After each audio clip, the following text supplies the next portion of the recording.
Hi, everyone. My name is Emily Calandrelli. I am very excited to be here today. I am a science communicator, and my specialty is space. You can maybe see behind me, my obsession is space, and space is fairly loud. And you're probably wondering why a space person is here to interview a scientist from the Jane Goodall Institute. And I think Lilian will tell us a little bit more about how space technology intersects with conservation later, which I'm really excited about.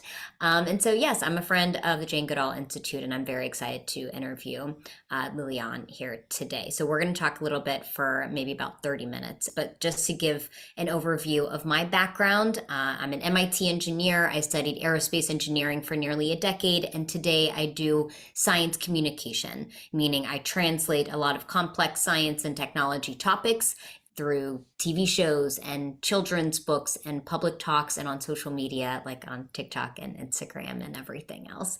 And so I am so excited to learn more about conservation and how space technology intersects with that and how important the science is to that context, not only to conservation, but to communicating the importance of conservation. And I think Lilian will be able to give a little bit of insight into that. So to kick us off, Lilian, would you mind telling us a little bit about your background, how you got interested in science, and what ultimately led you to the Jane Goodall Institute? Well, thank you so much, Emily. I grew up in a small town in Moldova, in former Soviet Union, and I was one of those lucky kids to be free range. I spent a lot of time outdoors with my father, mushrooming, camping, and I just love connected to nature. My first love was snakes. I loved studying snakes. And of course, Jane's books and other books about Africa truly inspired me to dream about the possibility that maybe one day I'll have a chance to work in Africa with local communities to protect this amazing, incredible wildlife. And imagine how I felt after many years. I came to US as a Fulbright scholar to study remote sensing and geographic information systems.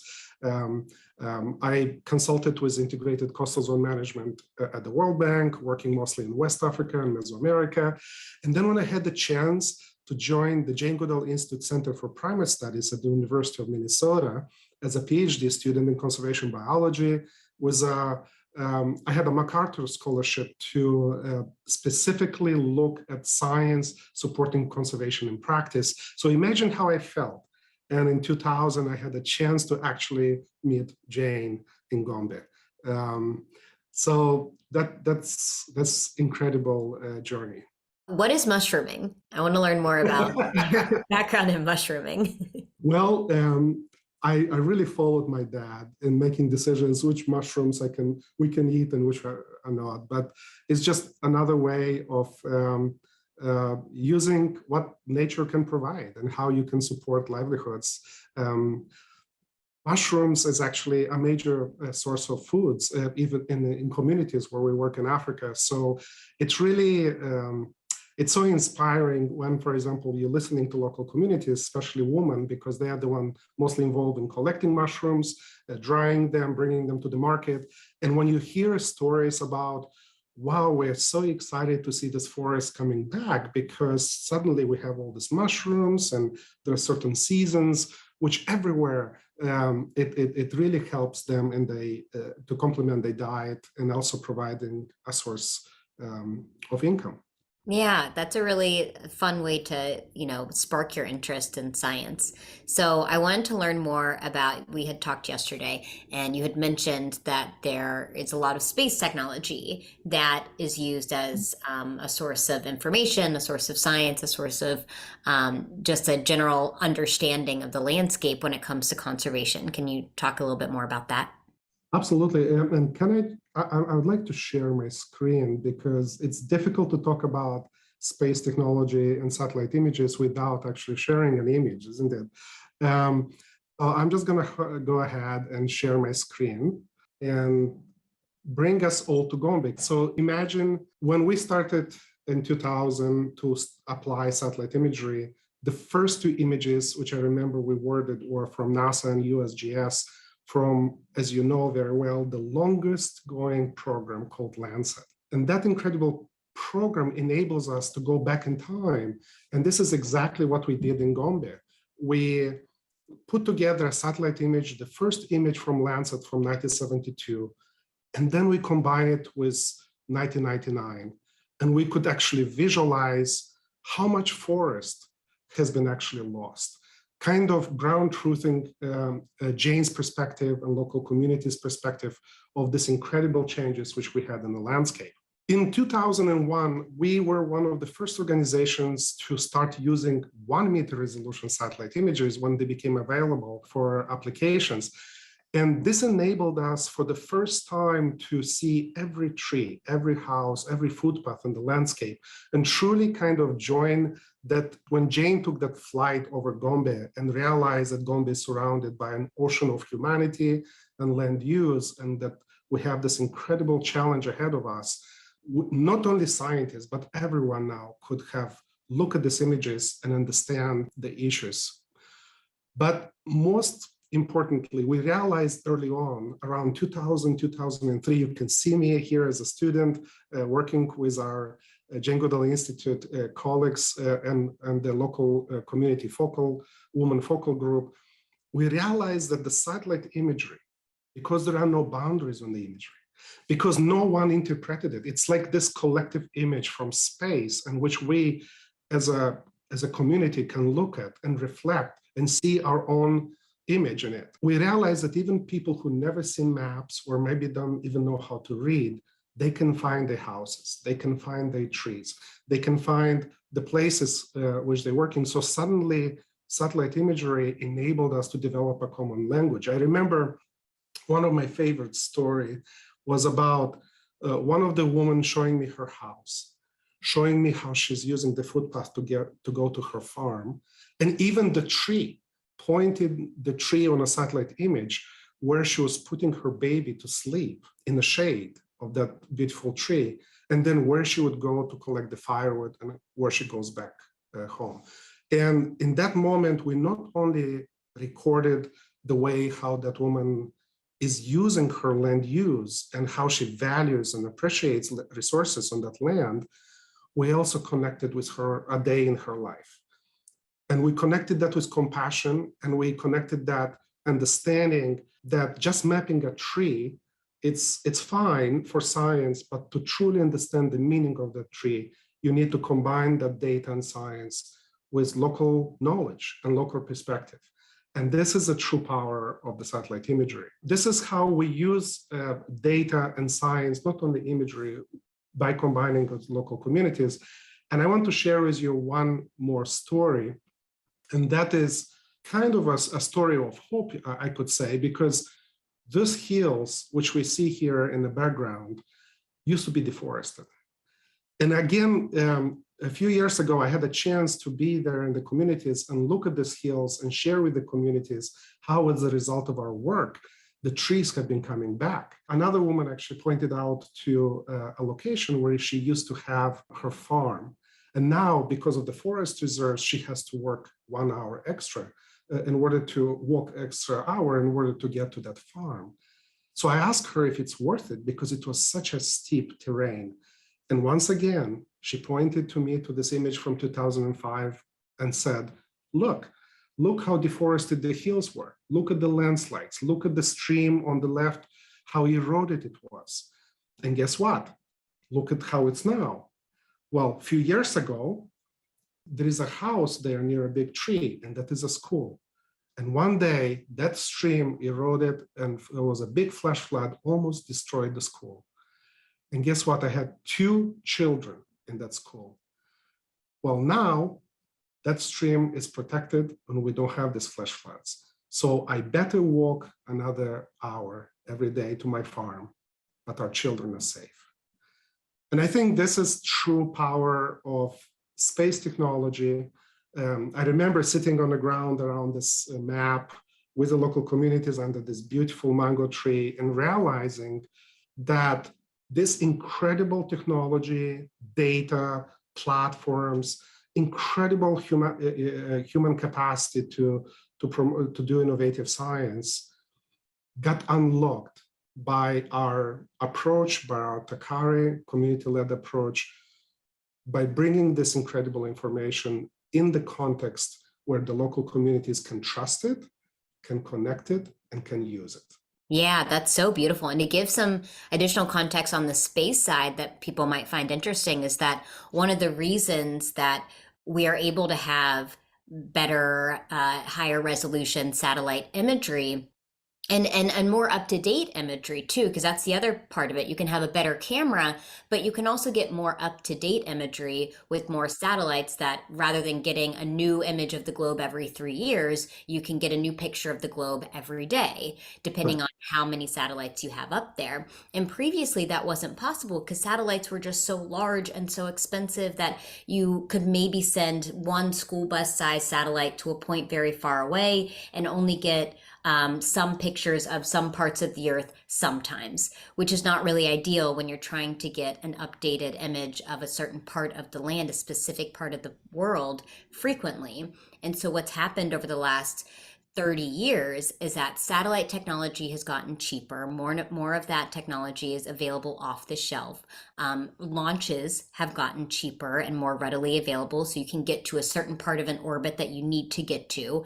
And also now we have mass manufacturing of satellites, so you get to benefit from economies of scale. And that part of the industry I'm now seeing through these stories is impacting so many other aspects of life, so many other industries and important science like in conservation. So that is really, really fun to see. You mentioned the Takara approach. Can you talk a little bit more about that and how that guides JGI science? Absolutely. So when Jane had the insights flying over Gombe and seeing the challenges which the beloved long-term studied chimpanzees now face, she also realized that those chimpanzees don't have a future without people's livelihoods being addressed somehow. And there is this connection between people's livelihoods, the conservation of chimpanzees, and of course, the health of the environment that both people and chimps share.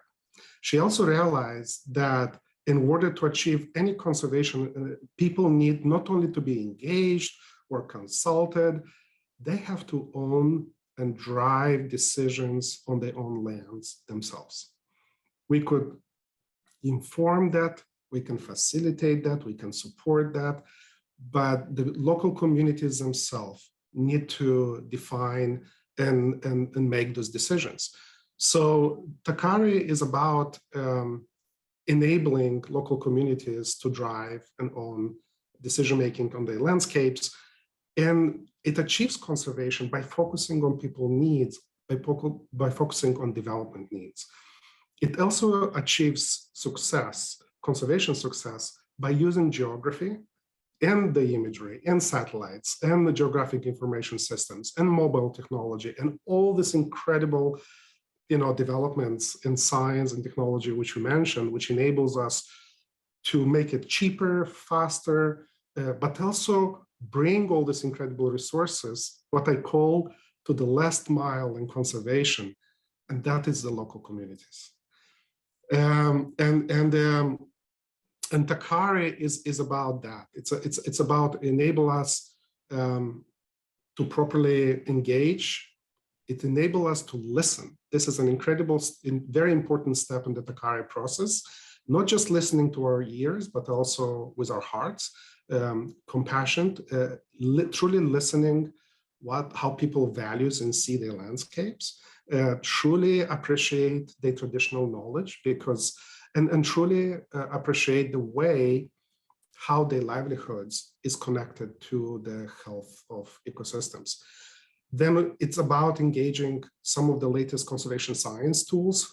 We realized early on that by listening to people, of course, you capture what they care about, and they care about health and schooling for their children and security and access to clean water. And they understand the forest and importance of wildlife, but usually that doesn't come as a priority.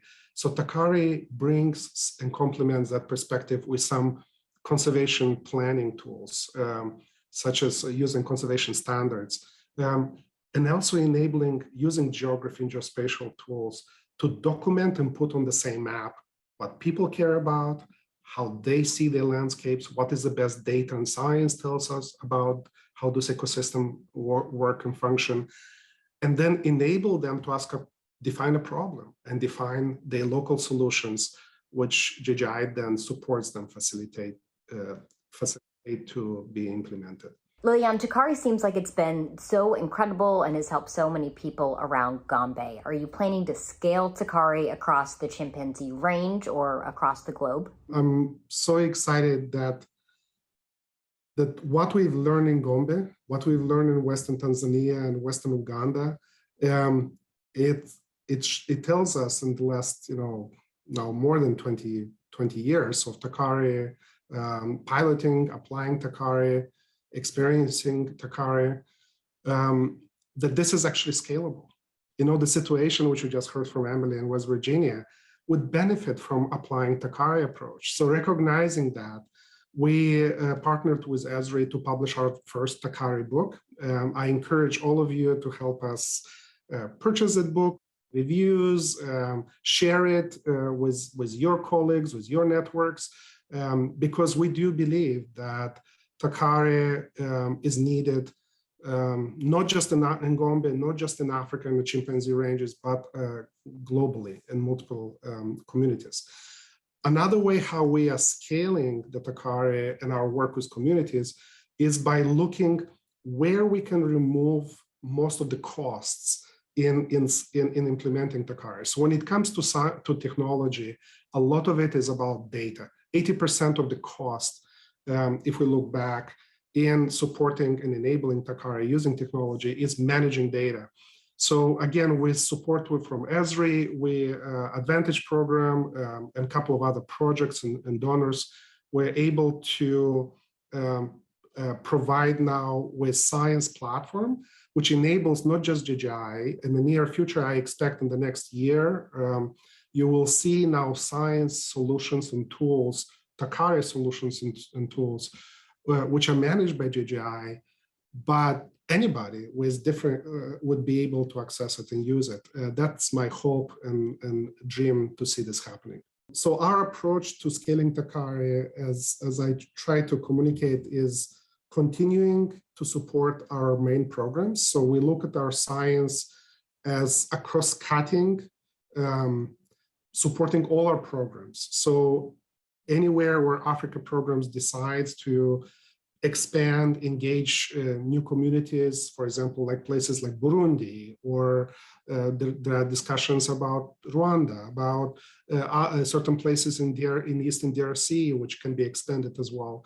This is where the Takara approach, of course, will be brought in, and with that science supporting Africa programs in bringing that. But we're also merging Takara and roots and shoots.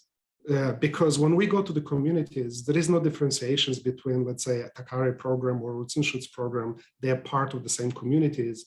And we have experience now how to do that in Pugu, in Tanzania, and we have a project in Zanzibar, which is exciting, with the local forest department.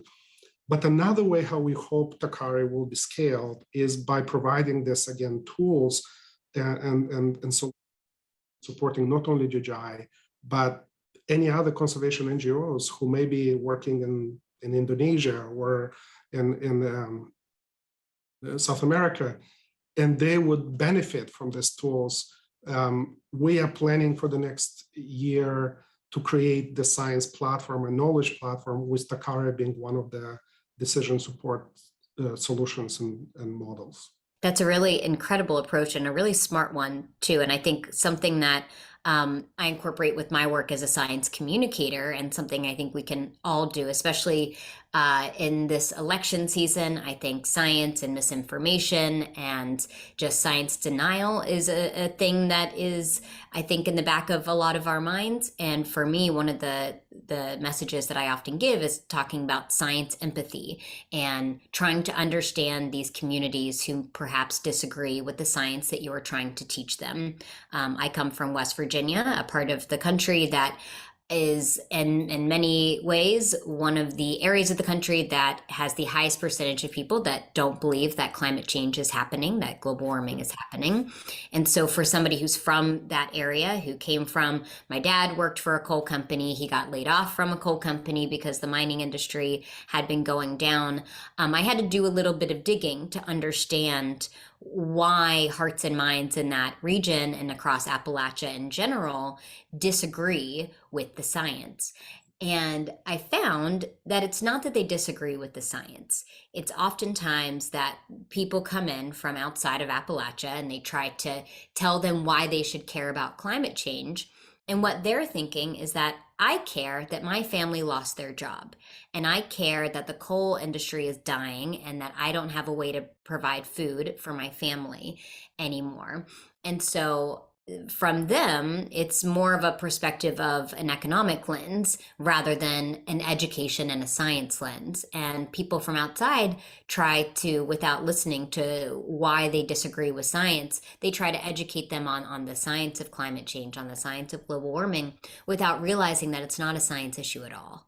It's an economic issue. And you wouldn't understand that without listening first and having that Takara approach, as you described, which I think is important for any of us who are trying to maybe convince people to care about conservation, care about climate change, care about science in general, to listen to the community that you are trying to convince. It's a really, really important approach. I want to talk a little bit about chimpanzees. So we know that chimpanzees are endangered across their range from habitat destruction and fragmentation to disease to illegal wildlife trade. So Lilian, can you discuss a little bit about how these threats are reflected in your work, and maybe a little bit about how the Jane Goodall Institute is working to address these issues just across the chimpanzee range? First of all, I'm very excited about that the Jane Goodall Institute is supporting and continuing Jane's long-term research in Gombe. This has been transformed. The discoveries from Gombe helped us transform the way how we understand chimpanzees, how we understand ourselves and relationship with the chimps, with nature, with ourselves. So what an incredible discovery, and we keep learning and getting new insights. What does it mean to be a chimp? How the chimpanzees and disease, for example, interact, how the chimpanzees and the ecology and the climate change interact. So every time when we have one of the most challenging questions would require truly complex multi-data approach, Gombe is at our side to help us ask those questions. And building on Gombe and understanding chimpanzees, of course, now thanks to what we did in the Gombe with 2 satellite imagery, right? Now thanks to cloud technologies, now thanks to platforms like Global Forest Watch and other partners like our partners at the University of Maryland and NASA, it allows us to now do it with hundreds of thousands of images and scale very quickly what we did it and help Gombe, in Greater Gombe ecosystem. It helps us now to do it covering the entire chimpanzee range in Africa. And we support from NASA, for example, we develop a decision support and alert system, which is using, again, hundreds of thousands of Landsat data combined with MODIS and some other satellites, ground truth with our citizen science and crowdsourcing with communities engaged in different sites which we work in Africa, to not only model and predict chimpanzee potential distribution.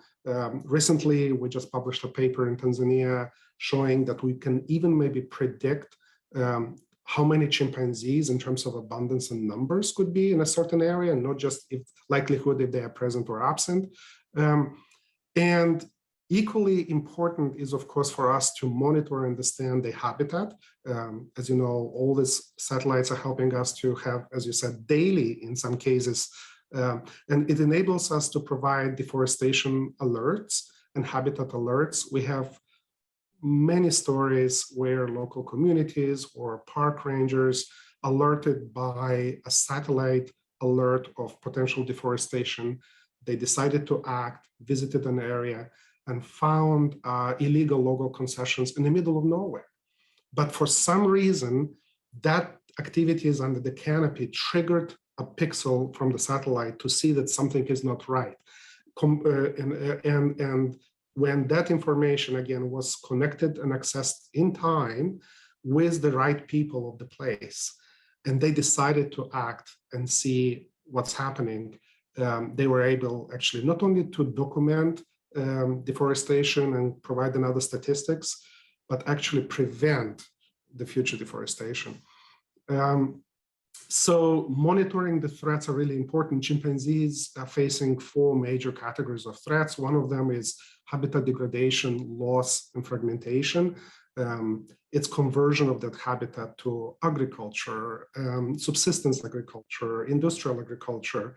We are having challenges with logging, mining. There are so many challenges impacting the habitat.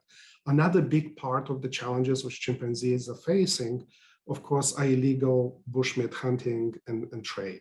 And that in certain parts of Africa are even more critical. You could have beautiful habitat looking from space, but it's empty because of the level of illegal bushmeat hunting. Disease is another major potential threat because chimps and people are so close, as our closest living relatives. A lot of diseases from people to chimps and from chimps to people can be transmitted. Again, this is incredibly important, and we're addressing these issues by combining all this data and technology with One Health concept, where the health of animals, people, and the environment are connected. And we approach it that way. And finally, of course, we have illegal pet trade, and there are insights and tools and technologies, like, for example, using artificial intelligence and face recognition, which enables us to identify not only that it's a chimpanzee, but the individual chimpanzee, and actually enabling to track that individual, either is on the dark web or other ways where this chimpanzee is actually maybe illegally traded. Aside from the satellite technology that you're using, are there other kinds of technology that you're also using, like acoustics, for example? One of them which comes to mind is, of course, metagenomics in the cloud, the fact that our work with Microsoft and putting this robots and sensors to capture mosquitoes and being able to actually detect the blood and run through metagenomic and see not only animals which the mosquitoes fed on, but also if there's any pathogens. And in my mind, the acoustic sensors, it's kind of a very similar, even though it's on another end of the spectrum. With acoustic sensors, we're right now in the middle of deploying 100 different devices in Gombe with our partners, Rainforest Connection, and using the cloud algorithms and artificial intelligence to detect around 40 species in Gombe, just using the soundscapes, and provide an amount of data 24 hours a day, daily, which is truly, we start talking about big data. So imagine what we can do when you take the longest ongoing chimpanzee research site in the world and all the insights and knowledge we have been accumulating since 1960, and start complementing with this incredible sensors and tools which enabled us to generate, without increasing the human footprint in Gombe, since Gombe is delicate and has to be protected and it's relatively small, but it's increasing the volume of data and enables us to ask questions which are truly not only cutting edge, and maybe positions Gombe being the only place where we can ask some of these questions because of the long-term research related to climate change, related to understanding how the management of the park needs to happen. And I see such network of sensors being expanded. We have now a couple of acoustic sensors in Pugu with Roots and Shoots and JGI Tanzania Roots and Shoots team that complements the camera trap in a nice way. And I can see this to be a major source of data and insights. I just love that it's about listening the ecosystem. And we all know and can connect to that as well. Wow. I don't know that I quite understood how like scientifically, technologically advanced everything that the Jane Goodall Institute was doing, because this sounds like the Jane Goodall Institute, but in the future.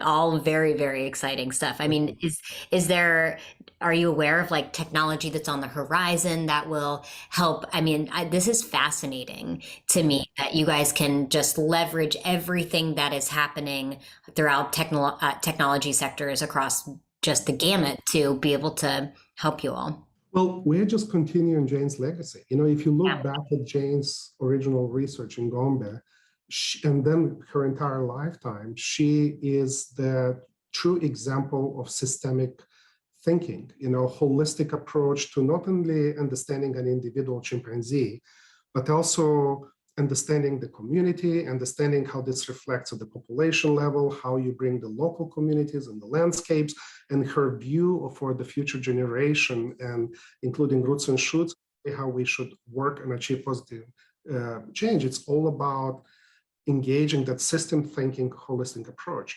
So what we're doing with science, we creating a cross-cutting platform by leveraging the latest technologies and cloud technologies, such as with our partners from Esri, by providing all the geospatial data to be not only collected, but organized, positioned close to each other, so they can be enhanced and open science could be truly supported. And all of that would be just an exercise in, you know, it's not just for publication. This is done with real decision makers' questions in mind. Going back to that village, going back to what was critical for that woman to buy into moving her farm and letting the forest come back, and why she decided to do that. Being connected to the decision-making framework, where that, for example, the chief of that village, which I provided the example, when he and the village representatives went to many other farmers, right, like that woman, and asked them to move their farms in order to help the forest restore, they all have been part of the Takara process. They all saw the imagery, they all trusted that information, and they understood that those changes in land use is not to affect their livelihoods. It's in order to provide those benefits for themselves and for the better community, and just be smarter in managing their land. And only then they all participated and actually moved their farms.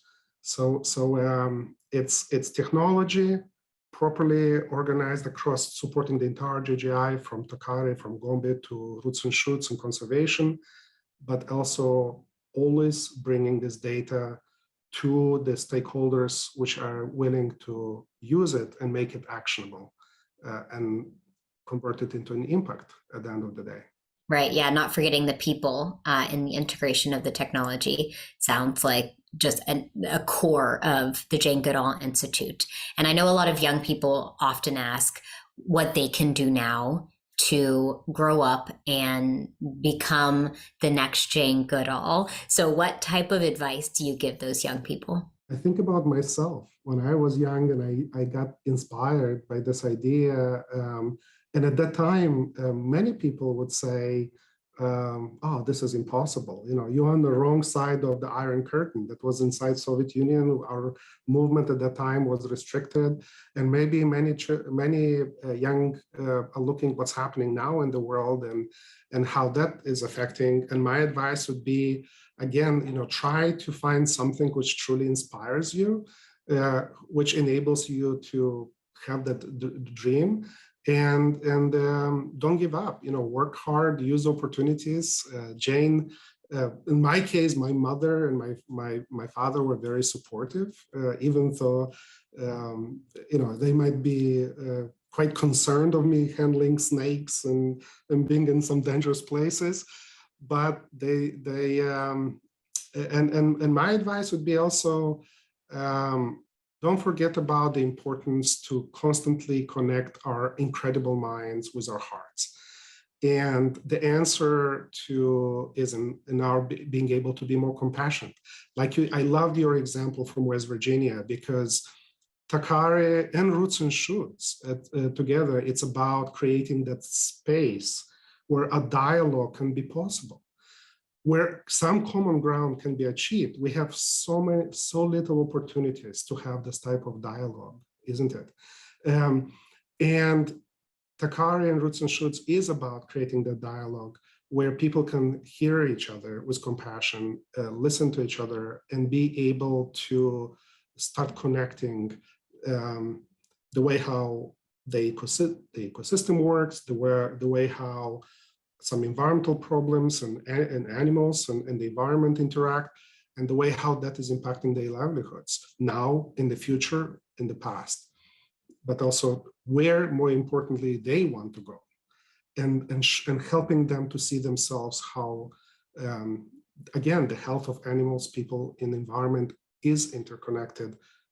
Either it's at your community, living, in a watershed on a mountainside where the deforestation and the mountain removal is impacting then, your children, and it's impacting many other, or if it's we as a global community, which everything which happens in Amazon or in Congo Basin is impacting us as well. And what we're doing in US is impacting people in Amazon and Congo as well. I love this holistic approach of integrating just absolutely every tool that you have, but the mentality being people first, because all of those tools perhaps don't mean all that much if you are going against the community's interest. And so incorporating them in everything sounds just a wonderful core to the Jane Goodall Institute. Well, thank you so much, Emily. Lilian, our time has come to an end. Thank you so much for our incredible conversation today. It's been such a pleasure learning about all of your work. Thank you so much for giving this glimpse and this insight behind the scenes. I can't wait to follow along and see how JGI's impact continues to grow. Thank you, Emily. Thank you. Bye.